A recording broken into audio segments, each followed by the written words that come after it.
फ़रवान का अंजाम, एक इस्लामी दास्तान। फ़रवान का अंजाम एक मशहूर दास्तान है जो कि इस्लामी तारीख़ और अदब में मिलता है। फ़रवान जो कि एक ताकतवर और ज़ालिम फ़िरौन था, अपनी ताकत और दौलत के नशे में चूर रहता था।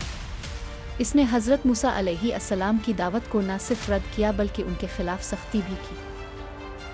आखिरकार जब अल्लाह ताला ने हज़रत मूसा को बनी इसराइल की रहनुमाई के लिए भेजा तो फ़रवान ने उनकी बातों को सुनने से इनकार कर दिया।